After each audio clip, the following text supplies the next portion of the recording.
851. Dia menatap villa yang amat besar itu.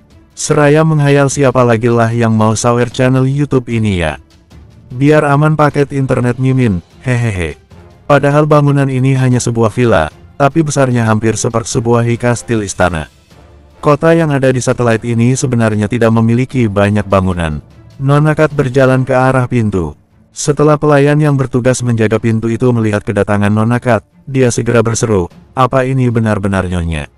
Nona Kat menganggukkan kepala dengan anggun dan menjawab, "Benar, aku sudah kembali." Pelayan itu segera berlari masuk dan berteriak dengan keras dengan antusias, "Nyonya sudah kembali. Nyonya sudah kembali." Nona Kat mengangkat sebelah alisnya dan berkata, "Semoga akhir tahun nanti bisa pergi dengan lancar." Saat ini, Damar sedang berada di pesawat. Dia melihat satelit berwarna biru yang semakin lama semakin terasa lebih besar.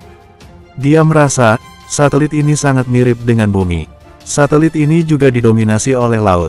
Sama halnya dengan bumi, namun ukurannya masih sedikit lebih kecil dari bumi. Tempat yang akan kita datangi kali ini bernama Kota Twilight. Selain keluarga Luanda, ada keluarga yang memiliki kekuatan darah dan masih banyak keluarga lainnya yang sama-sama memiliki kekuatan darah. Tentu saja, ada banyak orang biasa juga, kata Desi.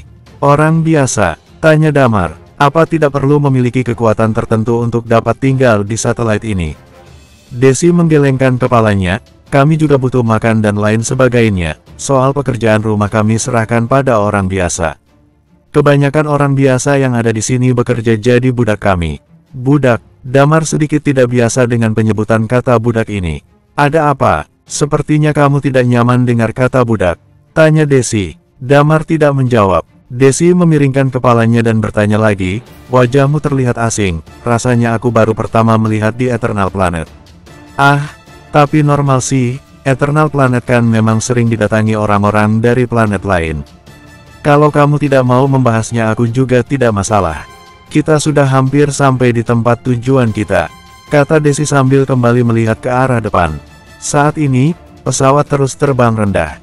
Rasa tarikan dari gravitasi yang dimiliki satelit ini mulai menarik badan pesawat. Setelah beberapa menit terbang rendah, mulai terlihat pemukiman yang terlihat. Tak lama kemudian, pesawat mulai mencari landasan dan turun. Ayo, setelah pesawat mendarat di landasan, Desi berjalan turun. Mereka mengangguk dan saling melirik.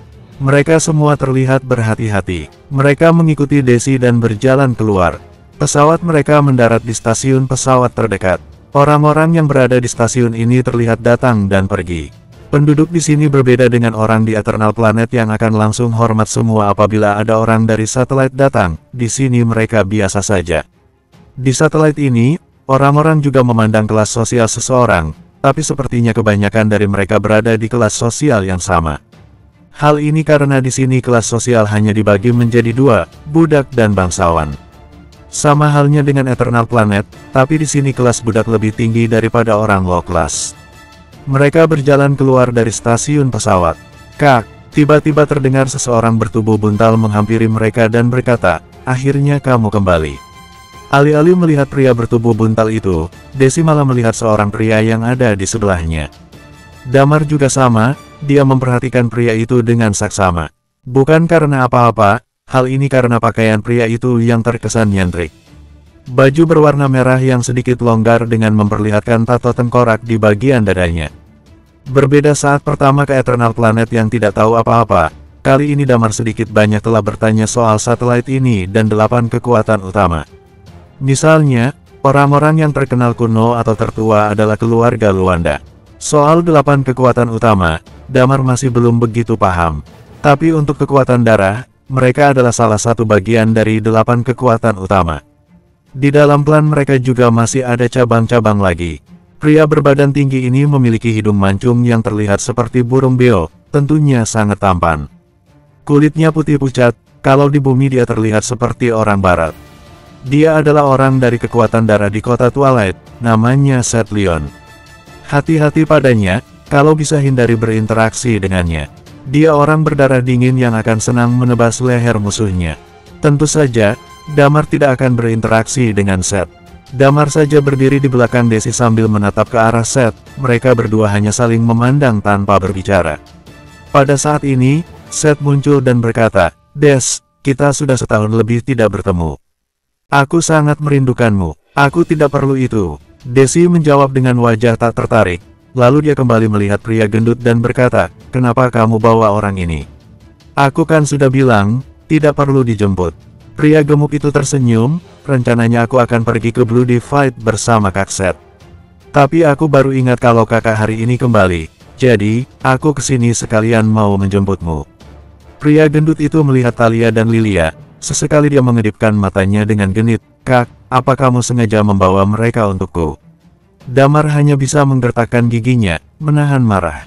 Desi segera menjawab dengan nada ketus, "Yo, mereka temanku." "Oh," sahut Yo kecewa. Saat ini, Seth berjalan mendekat ke Desi lalu berkata, "Des, ujian Tribulas masih ada seminggu lagi, kan?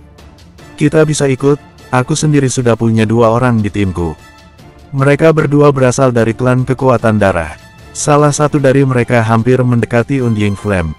"Aku masih ada 1 slot, rencananya akan aku berikan untukmu. Bagaimana kalau kamu bergabung dengan timku?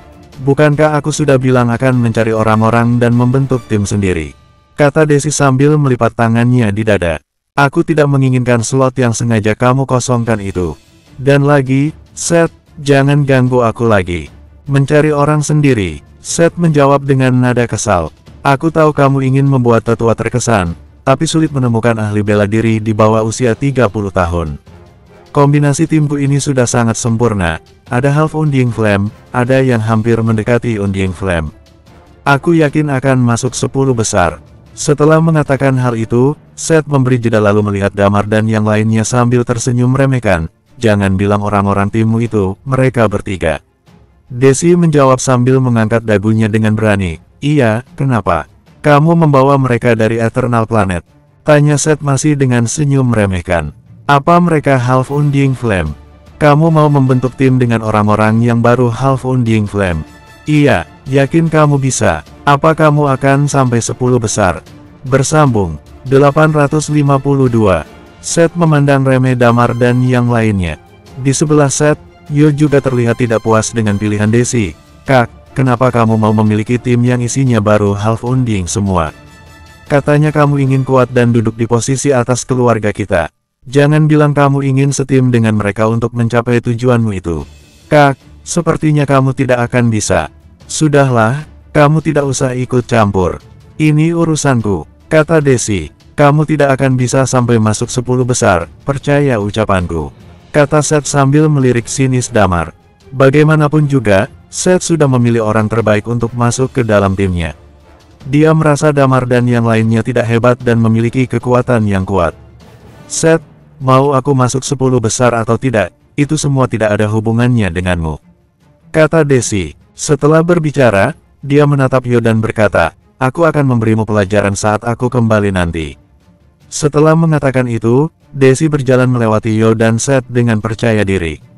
Mereka berjalan ke sisi jalan untuk naik kendaraan umum. Seth tampak kecewa dan sangat kesal.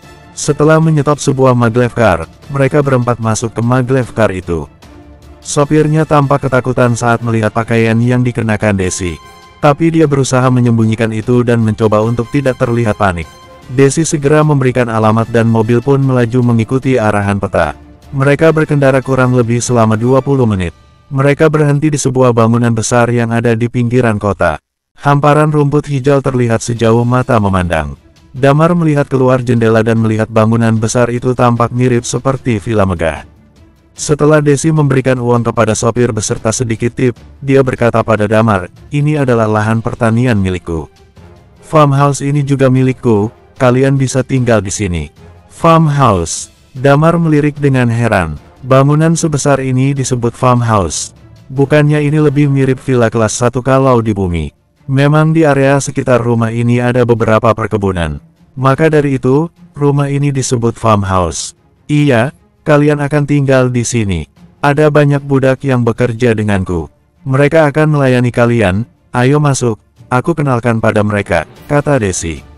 Nona sudah kembali. Di pintu masuk, seorang lelaki tua melihat Desi dengan wajah senang.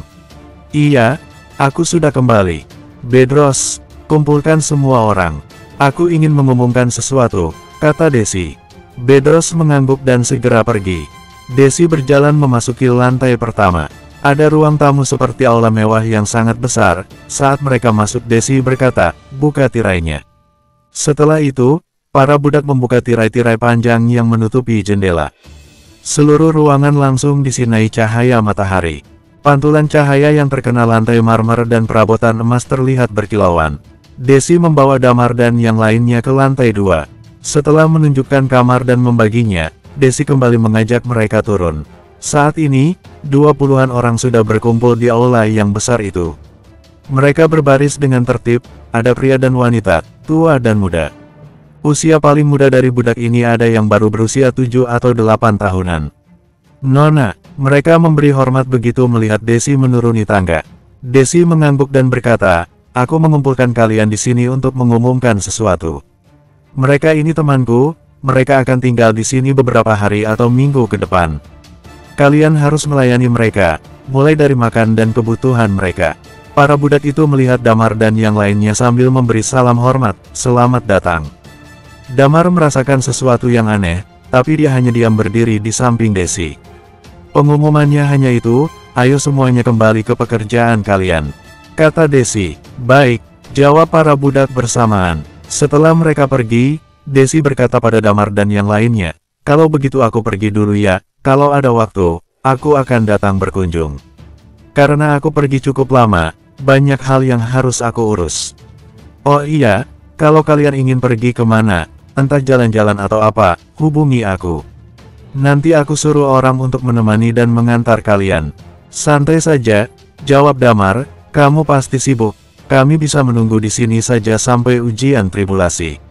Desi mengangguk dan menjawab, "Oke." Damar tidak ingin merepotkan siapapun, dan soal Hades Palace, sepertinya tidak perlu terburu-buru. Setelah Desi pamit pergi, mereka pergi ke kamar. Talia duduk di sofa dan berkata, "Kalau di sini terus, kita tidak akan tahu banyak soal satelit ini, tapi untungnya tidak ada gelombang hewan di sini." "Kamu dengar apa yang tadi dikatakan Desi? Kalau kita ingin pergi, kita tinggal hubungi dia dan dia akan mengirim orang untuk memandu kita," jawab Lilia. "Padahal ada lebih dari 20 orang budak di sini, apa tidak bisa salah satu dari mereka saja yang jadi pemandu kita?" tambah Lilia sambil ikut duduk di sebelah Talia. Damar yang mendengar pembicaraan dua orang itu segera menggelengkan kepalanya. "Jangan buru-buru, kita pelajari satelit ini pelan-pelan." "Ya, terserah, Lilia. Aku bosan kamu bawa tabmu, kan? Ayo kita lihat drama atau film," kata Talia. Sebelum mereka pergi, mereka membawa 2 tablet. Mereka sudah mengunduh beberapa judul drama dan film untuk ditonton saat bosan. Lilia mengangguk dan berkata, "Aku bawa kok." Damar hanya bisa duduk di sofa samping mereka. Setelah meninggalkan bumi, dia juga sangat bosan. Damar memilih keluar dari rumah dan ingin pergi ke kebun terdekat untuk melepas penat. Di sebelah rumah ada kebun buah, areanya sangat luas. Banyak pohon-pohon dan beberapa orang yang terlihat sibuk di sana. Damar berjalan ke kebun dengan penasaran, namun ada seorang anak yang memperhatikan Damar terus-menerus. Dia memakai topeng yang menutup setengah wajahnya. Anak itu terlihat ingin tahu siapa Damar.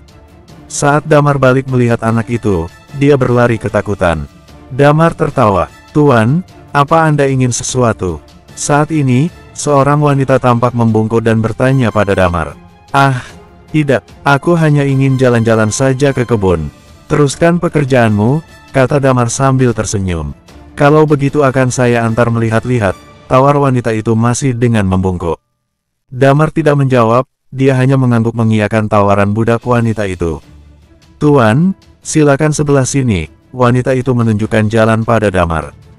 Tak lama kemudian, beberapa budak yang ada di kebun terlihat menggerombol dan mulai berbisik. Dia masih saja seperti itu. Sepertinya dia masih belum kapok dengan rasa sakit yang dia alami terakhir kali. Benar, dia pergi merayu orang asing lagi.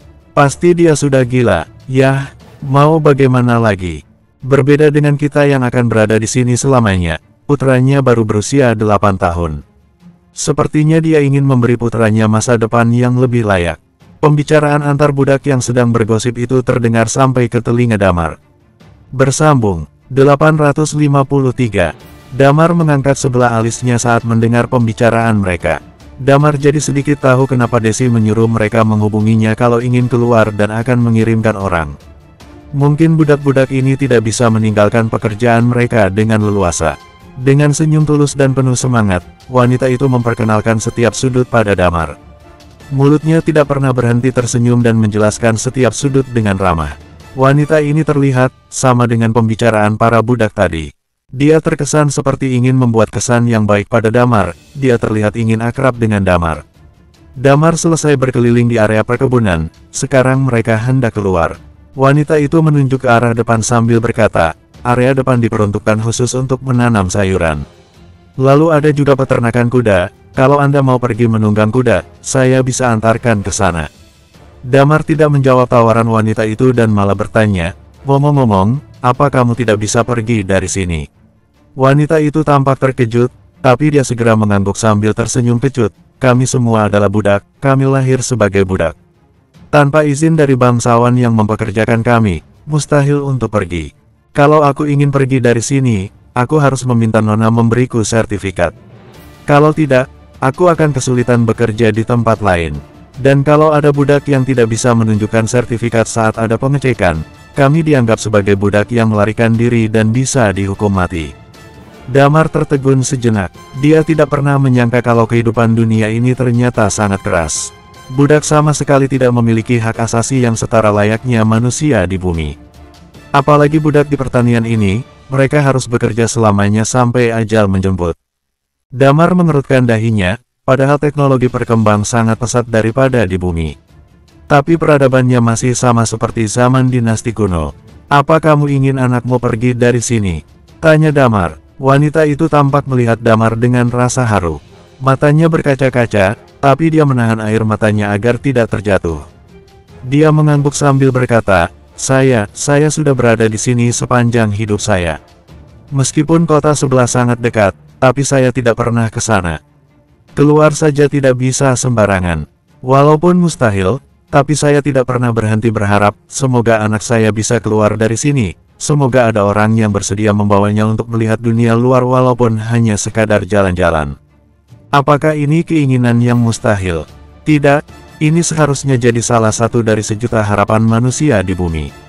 Tapi di mata budak wanita ini, keinginan itu sama dengan keinginan besar. Entah mengapa, Damar merasa iba. Dia berbalik dan menjawab, jadi begitu. Damar tidak bisa mendukung maupun menolak. Sekarang dia tidak bisa mengubah tatanan yang ada di sini. Damar harus tetap fokus untuk menjaga ketenangan bumi.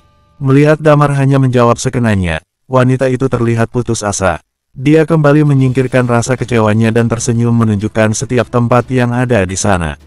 Wanita itu mencoba meninggalkan kesan yang baik pada Damar. Kalau Damar berubah pikiran, mungkin anaknya bisa dibawa pergi dari sini. Harus diakui, lahan yang dimiliki Desi ini sangat luas. Mulai dari sektor pertanian sampai peternakan. Tepat saat Damar masih melihat-lihat area peternakan, komunikator milik Damar berbunyi. Rupanya Lilia menghubunginya. Ada apa? Kata Damar. Cepat ke sini, ada masalah. Seth Leon tiba-tiba datang, kata Lilia dengan nada kesal. Damar tidak menyangka kalau akan mendapatkan masalah klise lagi saat sampai di sini. Oke, aku akan ke sana, angguk Damar, lalu menoleh ke arah wanita itu. Sepertinya kita kembali ke rumah dulu, ada masalah kecil. Wanita itu mengangguk sambil berkata, baik. Keduanya berjalan dengan tergesa-gesa, mirip lomba jalan cepat yang biasa diselenggarakan saat ada acara perlombaan olahraga. Begitu mereka sampai ke dalam rumah lewat pintu belakang, Damar melihat pemandangan yang membuat alisnya terangkat sebelah. Di pintu, Seth terlihat berdiri dihalangi oleh Yo. Mereka terlihat saling beradu argumen. Jangan masuk, Kak Seth. Aku tidak bisa membiarkanmu masuk. Kamu tahu bagaimana Kak Desi, kan? Kalau kamu membuat masalah dengan teman-temannya, kamu benar-benar akan kehilangan kesempatan mendekatinya. Kata Yo. Seth menjawab dengan nada tegas, minggir, aku melakukan ini juga untuk Desi. Dia memilih orang tak becus di timnya, ini hanya akan membuatnya ditertawakan orang-orang. Kalau aku membunuh 3 orang ini, kakakmu akan bergabung dengan timku. Dia akan memiliki kesempatan menang lebih besar. Tetap saja, Kak, aku tidak bisa membiarkanmu masuk. Kata Yo sambil merentangkan tangannya di depan Seth.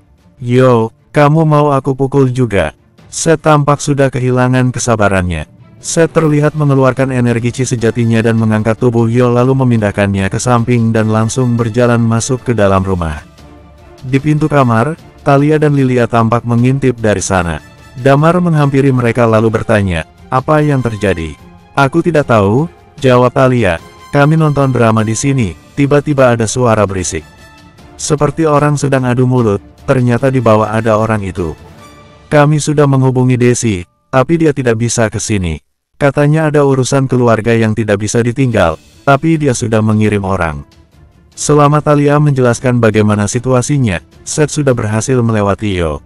Dia melihat mereka bertiga dengan sinis. "Oh, masih pakai topeng, apa kalian sangat malu menunjukkan wajah kalian itu?" Damar tidak punya alasan untuk menjadikan Seth musuhnya. Walaupun Seth terus memancing Damar, tapi dia harus bersabar. Bagaimanapun juga Seth adalah klan kekuatan darah.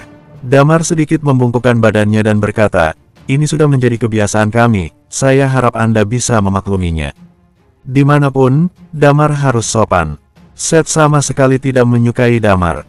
Dia melihat Damar dengan mengerutkan kedua alisnya dan berkata, "Aku akan beri kalian pilihan, kembali ke Eternal Planet sekarang.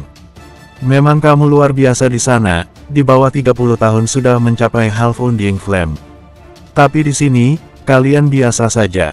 Kalian tidak layak untuk ikut ke ujian tribulasi. Kalau soal itu, kami dipekerjakan oleh Nona Desi. Kalau dia tidak memerintahkan kami kembali ke Eternal Planet, kami tidak bisa pergi." Jawab Damar sambil menggelengkan kepalanya, "Jadi, maafkan kami. Kamu tidak paham bahasa di sini." Seth terlihat mengepalkan tinjunya. "Aku menyuruhmu pergi. Pergi sekarang." Damar menarik napas dalam-dalam dan membuangnya perlahan. Kalau saja bukan karena dia tidak ingin jadi pusat perhatian, Seth sudah pasti menerima bogem mentah dari Damar. Padahal Damar sudah merendah, bicara dengan sopan, bahkan meminta maaf untuk alasan yang tidak dia lakukan. Tapi Seth masih saja tidak bisa membungkam mulutnya dan pergi dengan tenang. Saat ini, Yo menghampiri Seth dan berkata, "Seth, selama ini aku memang memanggilmu kakak, tapi jangan bertindak berlebihan. Kakakku meminta mereka ikut dalam ujian tribulasi. Sekarang bukan saatnya kamu mengusik rencana kakakku." Seth tertegun sejenak, dia terlihat seperti terkejut karena tidak menyangka Yo akan bicara dengan nada yang tidak pernah dia dengar. Yo selama ini menghormatinya, mengekor padanya seperti adiknya sendiri. Seth mendengus dingin lalu menatap Damar dengan sinis dan berkata, Tunggu saja saat ujian tribulasi nanti, aku akan membunuh kalian." Bersambung 854. Ancaman itu terdengar sangat menakutkan. Dia menatap Damar sambil mengangkat jari telunjuknya menunjuk Damar, "Kesempatan terakhir kalian adalah pergi sekarang." Yo berkata dengan nada dingin, "Kak Seth, jangan berlebihan. Kalau tidak, kita bisa terkena masalah." Cih, Seth berbalik dan berkata pada orang di sebelahnya, "Ayo pergi." Saat Seth sudah pergi, Yo melihat Damar dan yang lainnya lalu berkata, "Aku tidak tahu apa alasan kakakku percaya pada kalian ikut ujian tribulasi. Tapi aku beritahu satu hal, ujian tribulasi ini adalah sesuatu yang penting. Ini adalah penentu masa depan keluarga kami. Kalau sampai kamu mempermainkan atau merugikan kakakku, aku tidak tanggung jawab pada apa yang akan dilakukan Seth selanjutnya. Di luar atau di dalam ujian tribulasi nanti, siapapun yang mendengar juga akan tahu kalau Yo sedang mengancam Damar dan yang lainnya." Damar tidak merasa harus menjawab Yo, dia hanya berdiri diam tanpa merespons. Sepertinya itu hal yang paling bijak, banyak bicara tidak ada untungnya untuk mereka. Setelah menatap Damar, Yo beralih ke Thalia dan Lilia. Sepertinya dia tertarik dengan mereka berdua. Damar menyadari hal ini, tapi dia hanya bisa diam. Dia harus bersabar. Damar terus mengingatkan dirinya sendiri kalau sekarang dia tidak berada di bumi. Jadi jangan tersulut emosi dan membuat masalah. Setelah itu Yo segera pergi. Dalam beberapa hari berikutnya, Damar melewatinya dengan penuh kebosanan. Lilia dan Thalia tidak terlalu bosan, malah waktu senggang ini mereka gunakan untuk menamatkan beberapa judul drama yang dibintangi artis tampan favorit mereka. Bukan tidak bisa ikut nonton, tapi Damar tidak suka dengan tontonan seperti itu. Jadi, Damar menghabiskan waktunya dengan berlatih dan sesekali jalan-jalan melihat kebun atau kuda. Setelah beberapa hari berlalu, Desi datang. "Apa urusanmu sudah selesai?" tanya Damar yang duduk di sofa. "Sudah, Karena aku sebelumnya pergi, jadi, aku harus memberikan laporan ini itu. Menjawab pertanyaan ini itu, maaf sudah mengabaikan kalian, kata Desi. Damar tersenyum sambil berkata, tidak apa-apa, walaupun aku sedikit bosan berada di rumah terus. Iya, soal masalah 2 hari yang lalu, jangan diambil hati ya. Kalau ada aku, dia tidak akan berani menyentuh kalian. Tapi kalau waktu ujian tribulasi nanti dia benar-benar ingin membunuhmu, kamu tidak perlu bersikap sopan padanya, kata Desi. Bukannya kalian sudah berteman sejak kecil, kata Damar. Desi duduk di sofa dan berkata, set ini agak gila. Dia sudah mengejarku sejak aku masih kecil. Saat ada pria yang mendekatiku, dia pasti akan mencoba membunuhnya. Bangsawan di kota Twilight tidak ada yang berani dengan klan kekuatan darah. Meskipun tidak banyak yang unding Flame, tapi mereka terbantu dengan nama kekuatan darah. Membunuh, bukannya nanti bisa ketahuan orang luar apalagi orang-orang dari klan kekuatan darah? Tanya Damar. Tidak, tenang saja, tapi kamu harus bermain bersih. Nanti orang-orangku akan membantu, lagi pula kamu kan juga orangku. Kamu bergerak berdasarkan perintah dariku, jadi aku juga ikut bertanggung jawab, kata Desi. Damar tidak bisa percaya sepenuhnya. Kalau sampai dia benar-benar membunuh Seth, pasti orang-orang kekuatan darah akan mencarinya. Kalau bicara soal Desi yang bersedia membantu Damar dan bertanggung jawab, sepertinya mereka belum sedekat itu sampai Damar bisa percaya dengan kata-katanya. Apalagi mengingat soal perbedaan kasta, tentu saja kemungkinan Damar akan dihukum seorang diri sangat besar. Aku sudah melaporkan kalian bertiga. Besok kita berangkat ke kota Skyri. Kita akan ikut tes, setelah itu kita akan pergi ke tempat ujian tribulasi, kata Desi lagi. Oh iya, ngomong-ngomong ujian tribulasinya diadakan di mana? Tanya Damar. Eternal Planet, jawab Desi. Damar langsung duduk tegak sambil melihat Desi dengan terheran-heran, di Eternal Planet. Lalu kenapa kita harus ke sini? Kita harus mengikuti cara orang terdahulu. Selain menjaga tradisi, juga sebagai bentuk penghormatan. Lagi pula kalian harus pergi tes atau mengecek usia tulang kalian. Damar mengangguk dan berkata, ya sudah. Ngomong-ngomong, kalian belum pergi jalan-jalan ke kota ini, kan? Aku punya waktu luang sekarang. Aku bisa membawa kalian jalan-jalan, mungkin kalian ingin beli sesuatu mungkin baju atau kebutuhan lainnya, kata Desi. Damar mengangguk dan menjawab, oke, aku panggil mereka berdua dulu. Desi mengangguk, dan Damar segera naik ke lantai 2. Dia segera menemui Talia dan Lilia. Saat dua orang itu tahu kalau akan jalan-jalan, mereka langsung bangun dari kasur dan bersiap-siap. Setiap wanita tidak akan menolak ajakan jalan-jalan, terlebih mereka sudah terkurung selama beberapa hari di sini. Damar turun dan kembali duduk di sofa dengan Desi. Tiba-tiba Damar teringat satu hal, iya, apa aku boleh mengajak seorang lagi untuk ikut? Desi bertanya, siapa? Dia ingin pergi untuk sekadar jalan-jalan melihat dunia luar, kata Damar, aku ingin membawanya pergi. Desi mengerutkan kening dan mengangguk menyetujui permintaan Damar, oke, bawa dia ke sini. Setelah Damar hendak pergi keluar, Desi tiba-tiba memanggilnya dan berkata, Damar, apa kamu belum tahu? Di sini budak tidak memiliki hak untuk jalan-jalan. Di sini budak tidak memiliki hak, menyedihkan, bukan? Aku tidak berpikir begitu, kata Damar sambil mengangkat bahu. Memang di sini hukum yang mengatur budak sangat ketat. Tapi selama mereka tidak melanggar hukum itu, para budak dapat hidup terjamin. Apalagi di sini tidak ada binatang buas. Mereka hidup dengan cukup, makan terjamin, tempat tinggal terjamin.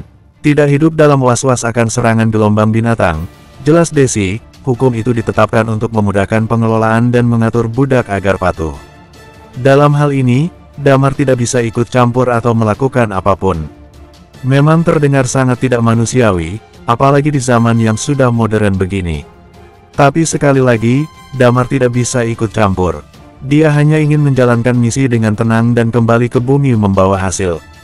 Damar ingin kedamaian di bumi, dia tidak ingin lagi ada ghost atau apapun itu yang datang menyerang bumi dan mengganggu ketenangan orang-orang di bumi. Itu tidak ada hubungannya denganku, jadi, kamu tidak perlu repot-repot menjelaskannya. Aku hanya merasa ada anak yang terlihat menyedihkan dan ingin mengajaknya jalan-jalan saja, kata Damar. Desi hanya bisa tersenyum saat melihat punggung Damar yang semakin menjauh. Lalu Damar segera pergi ke kebun. Dia melihat budak wanita yang kemarin mengantarnya berkeliling itu sedang melakukan pekerjaan. Tapi begitu melihat Damar datang, dia segera berdiri dan memberi salam, "Tuan." Di samping wanita itu, ada anak berusia 8 tahun yang sedang duduk di tanah becek karena hujan semalam. Dia sedang mencabut rumput dengan kedua tangannya, membantu ibunya bekerja. "Santai saja," kata Damar sambil tersenyum ramah, "bukankah kamu bilang ingin anakmu bisa jalan-jalan ke kota?" Wanita itu melihat Damar dengan terkejut, dia berlutut di tanah dan berkata dengan mata yang sudah merah. Air mata menetes di pipinya, bukan sedih, tapi air mata senang. "Terima kasih."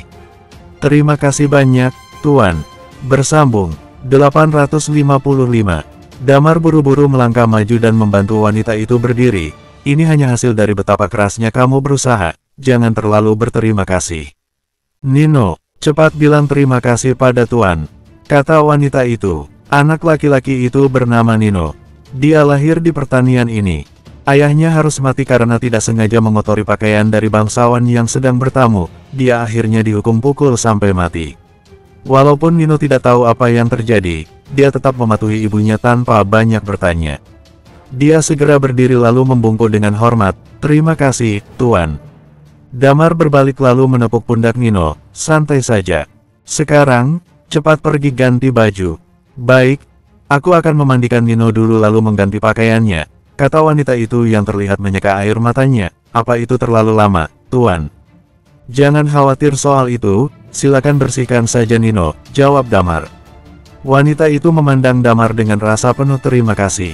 Dia pun segera membawa Nino untuk dimandikan.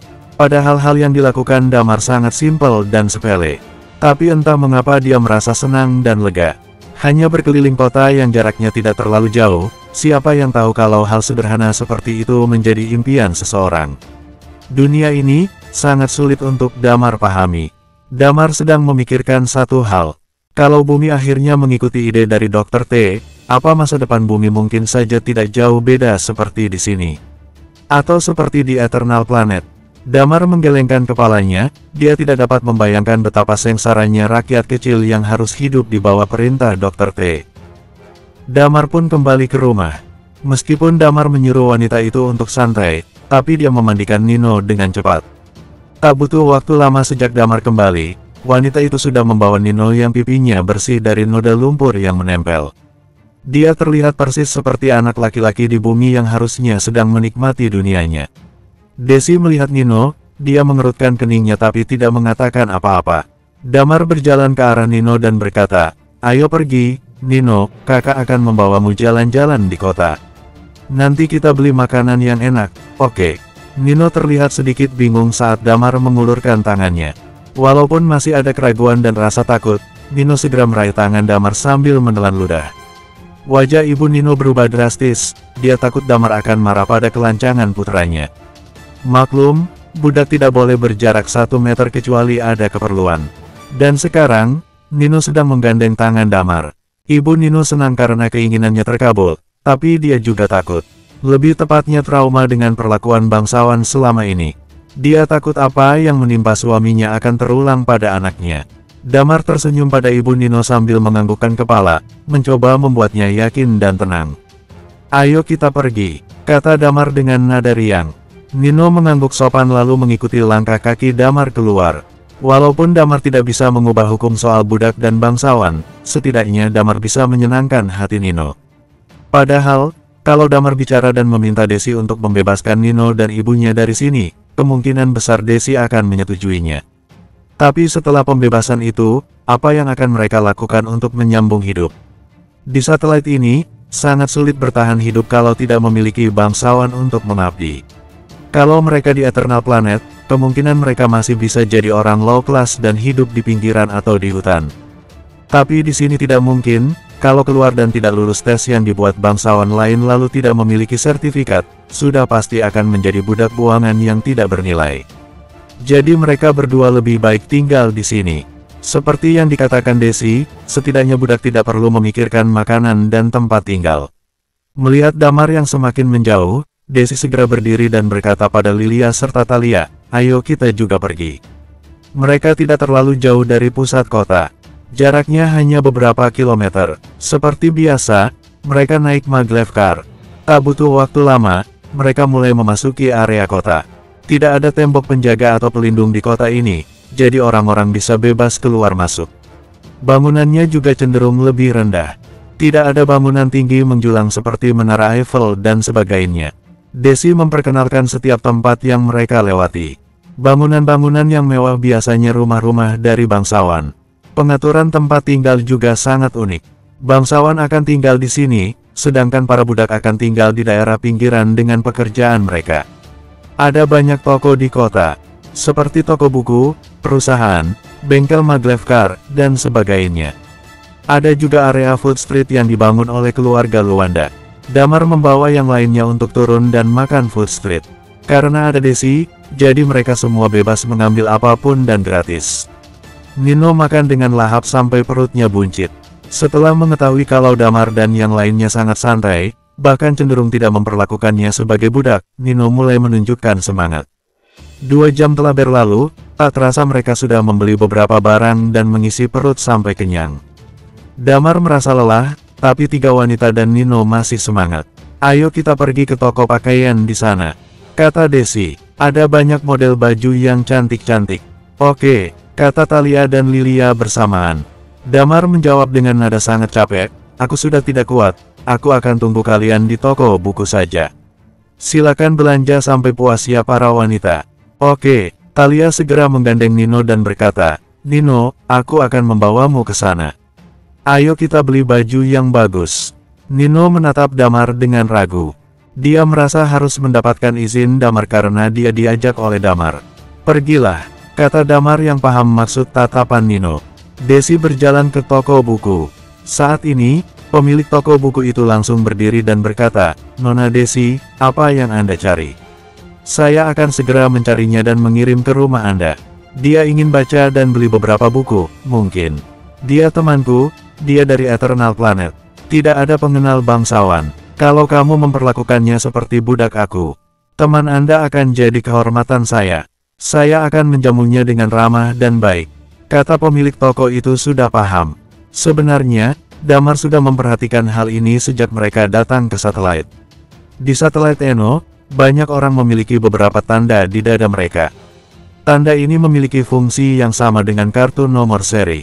Tanda ini melambangkan bahwa orang-orang yang memilikinya adalah bangsawan. Orang yang tidak memiliki tanda akan dianggap sebagai budak.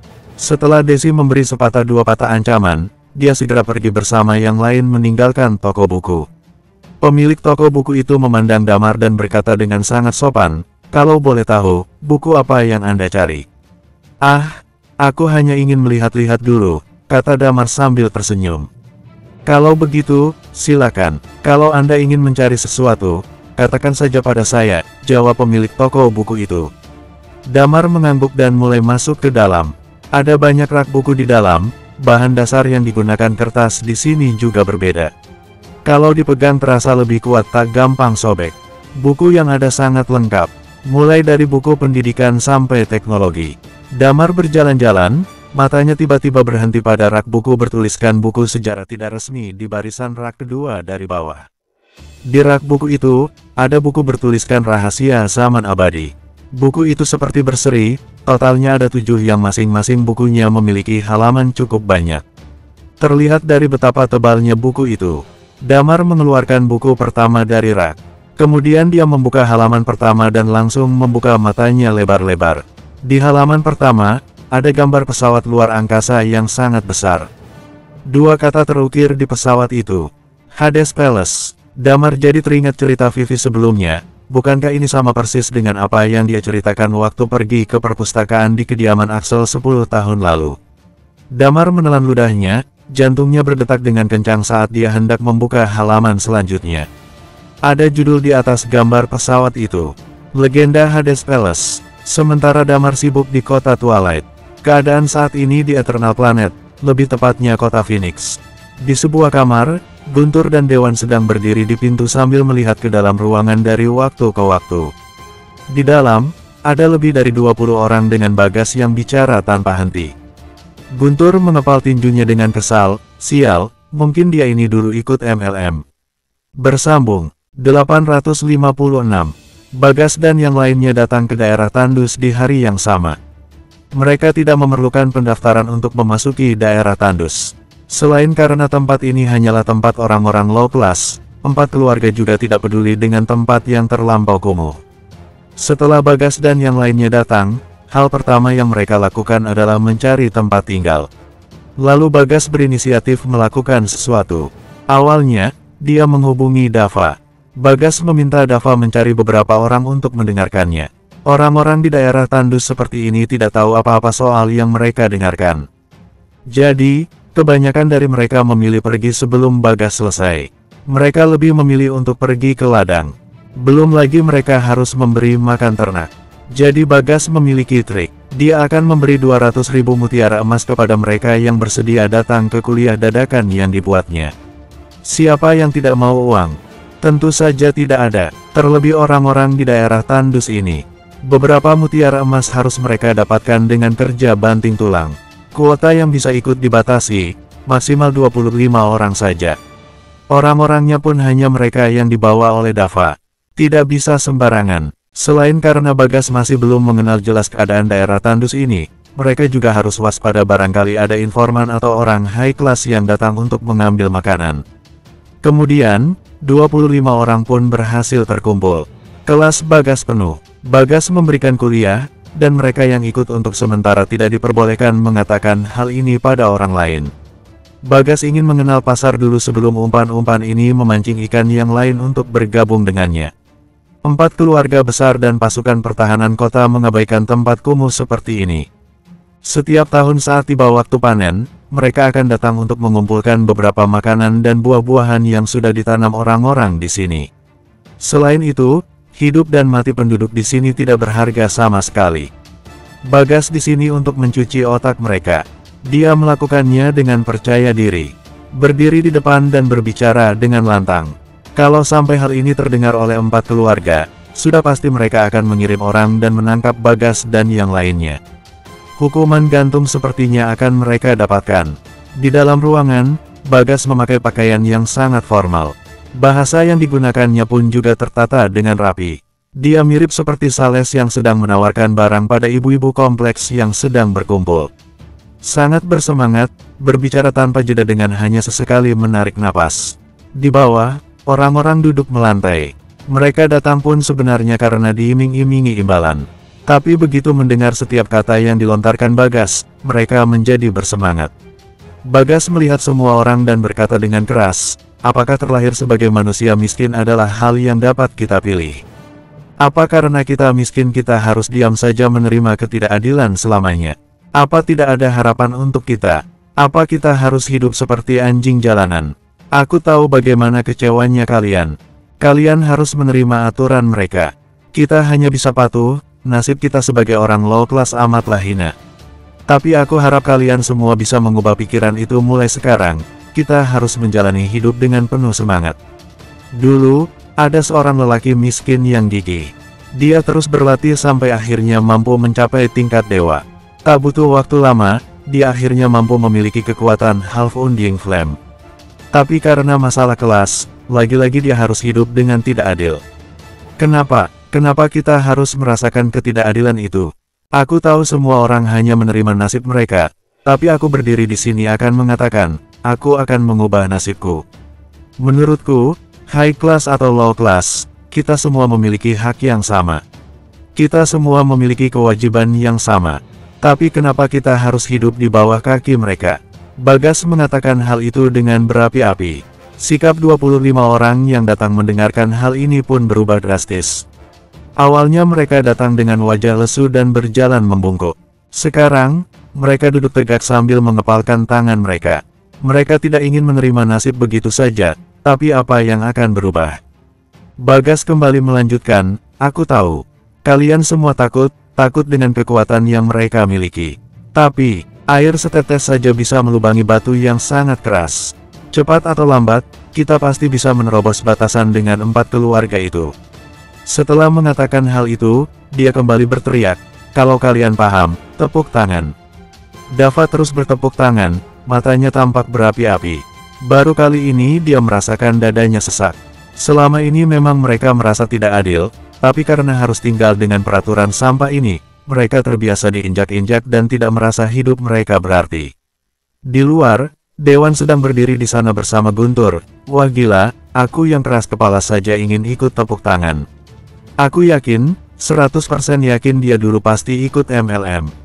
Kata Guntur masih terkaget-kaget dengan mulut Bagas yang lancar mengeluarkan setiap kalimat.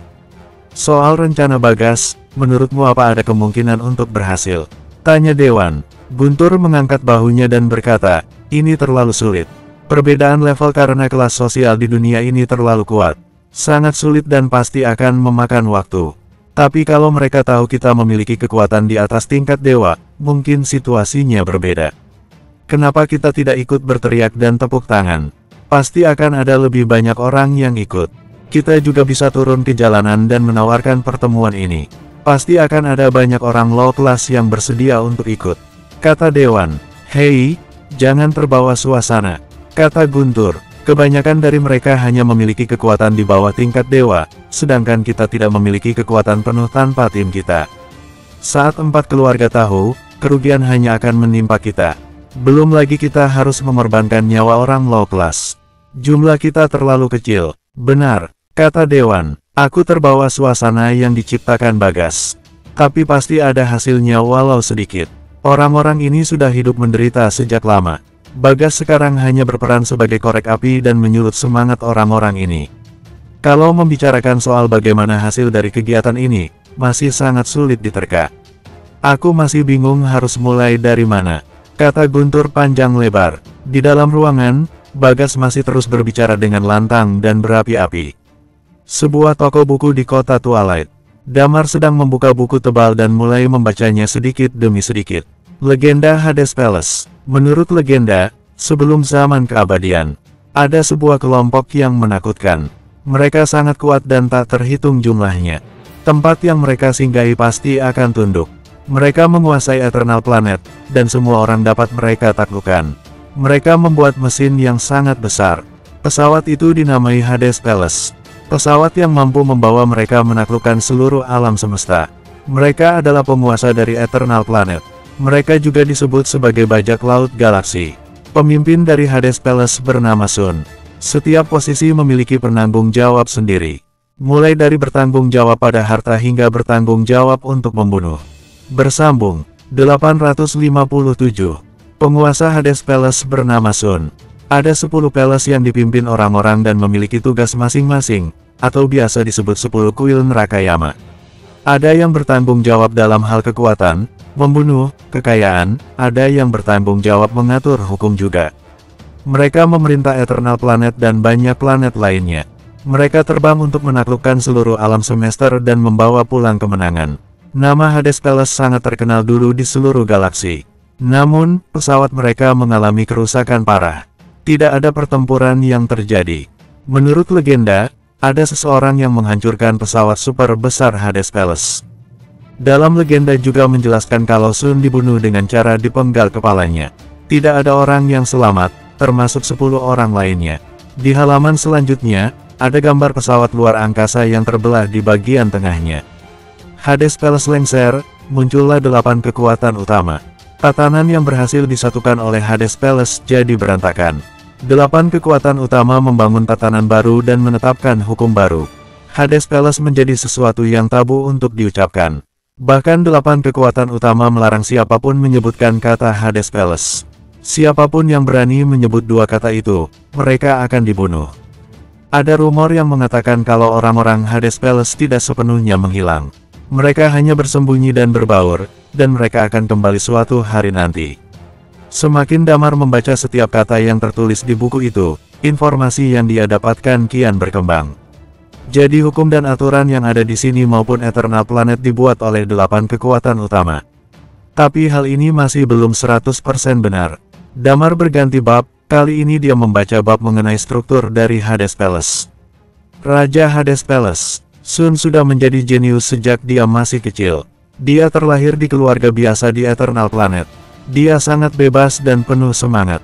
Meskipun ini sejarah yang belum tentu kebenarannya karena terlarangnya pembahasan soal Hades Palace, pasti ada 1-2 hal yang isinya benar. Apa Sun ini sudah menjadi Undying Flame saat berusia 18 tahun lalu membentuk Hades Palace. Menurut catatan yang ada di bumi, sebelum zaman keabadian, bumi memiliki banyak sekali orang yang sudah mencapai tingkat Undying Flame, dapat terlihat dari banyaknya tulang abadi yang ada. Tapi setelah pertempuran dengan Hades Palace, hampir semuanya mati. Hal ini saja sudah dapat membuat Damar memperkirakan sedahsyat apa kekuatan orang-orang Hades Palace. Dan Raja Hades Palace pasti memimpin pasukan yang sama kuatnya sampai bisa menang dari penduduk bumi. Ada banyak penjelasan tambahan mengenai Sun. Tapi belum sempat Damar membalikkan halaman selanjutnya, seseorang terlihat terkejut. Saat Damar mendongakkan kepalanya, terlihat pemilik toko yang sangat terkejut. Dia langsung mengambil buku yang ada di tangan Damar dan menutupnya. Damar sangat terkejut, tapi Damar tahu, mungkin pemilik toko buku ini tidak mau buku yang dianggap terlarang sampai dibaca orang. Seorang pelayan toko segera datang saat mendengar bosnya setengah berteriak. Saat melihat buku yang dipegang erat oleh bosnya, dia berkata, "Itu, saya kemarin menaruhnya di rak. Sebelumnya ada bangsawan yang membeli banyak buku. Jadi aku pergi ke gudang dan melihat set buku ini, lalu menaruhnya di rak." Kamu, pemilik toko buku itu terlihat sangat murka. Namun, dia kembali sadar saat Damar mulai berdiri. Dia berbalik melihat Damar sambil berkata, "Tuan, maaf sekali mengganggu waktu membaca Anda. Tapi buku ini dilarang, jadi silakan baca buku yang lain." Damar tentu saja percaya dengan ucapan pemilik toko buku ini. Kalau sampai 8 kekuatan utama tahu soal buku yang mencatat banyak informasi soal Hades Palace, bisa-bisa pemilik toko buku ini dan keluarganya bisa dihukum mati. Damar tersenyum dan berkata, "Tidak apa-apa. Legenda Hades Palace ini sangat bagus seperti novel. Bagaimana kalau aku beli saja buku-buku soal Hades Palace ini? Aku akan membelinya dengan harga mahal." Pemilik toko buku itu menggelengkan kepalanya dan berkata, "Buku ini tidak bisa dijual. Kalau sampai ketahuan, aku bisa lenyap dari dunia ini." Setelah mengatakan hal itu, dia langsung mengambil seluruh buku soal Hades Palace pada pegawainya. "Cepat bawa ke gudang, nanti akan aku bakar buku ini." Damar sangat menyayangkan hal ini. Dia terus memperhatikan setiap buku itu, sampai akhirnya dia tidak sengaja membaca nama di cover belakang buku. Adolf. Damar mengingat nama itu. Mungkin saja penulis buku itu masih ada. Saat ini, pemilik toko buku tiba-tiba memohon pada Damar, "Tuan, saya mohon dengan segenap hidup saya. Tolong rahasiakan buku itu, jangan pernah menceritakannya. Kalau sampai ada yang mendengar hal ini, bukan aku saja yang akan dihukum, Anda juga akan dihukum, Tuan." Damar mengangguk dan berkata, "Jangan khawatir, aku tidak akan menceritakannya pada orang lain." Pemilik toko buku itu menghela napas lega, dia menyeka keringat dingin yang mengalir di sekitar dahinya. Dia kembali berkata, "Kalau begitu, aku akan menggratiskan buku apapun yang ingin kamu beli. Silakan lihat-lihat lagi." Damar sangat ingin membeli set buku itu, berapapun harganya. Meskipun isinya tidak 100% benar, tapi sedikit banyak dia tahu soal Hades Palace. Damar kembali melihat buku-buku lainnya. Damar bisa merasakan pemilik toko buku yang memperhatikannya. Tapi dia tidak peduli dan terus melihat-lihat. Setelah beberapa saat, ada suara yang memanggilnya, "Damar." Damar langsung menoleh dan melihat Lilia ada di ambang pintu toko. Lilia masuk bersama orang lain, mereka membawa tas besar dan kecil. Jumlahnya pun tidak hanya ada 3, kalau dilihat sekilas lebih dari 6 tas yang mereka bawa. "Banyak sekali," kata Damar. Desi tertawa, "Sebenarnya ada yang lain lagi, karena terlalu banyak, jadi, nanti mereka akan mengantarkannya. Mereka beli sangat banyak, memang modelnya sangat cocok dipakai mereka." Lilia dan Talia terlihat meringis dengan wajah bodoh. Mereka memilih beberapa baju. Awalnya hanya mencoba 1-2 baju saja. Tapi semakin lama, ternyata mereka sudah mencoba hampir setengah koleksi yang ada di toko. Lalu, mereka beli semuanya, tambah Desi sambil tertawa. Damar menatap keduanya sambil berkacak pinggang. Talia berdeham sambil menggaruk kepalanya yang tidak gatal. "Yah, namanya wanita." "Kami kalap." Desi tersenyum dan berkata, "Tapi aku sangat senang menemani kalian belanja. Sampai tidak sadar ikut beli, padahal bajuku sudah sangat banyak." Damar menatap Lilia dan Talia dengan wajah tidak percaya. Di bumi, 2 orang ini adalah orang yang punya uang untuk sekadar beli baju. Tapi mereka terkenal hemat dan tidak terlalu peduli pada fashion. Sekarang, mereka belanja seperti orang yang baru keluar dari gua. Bersambung.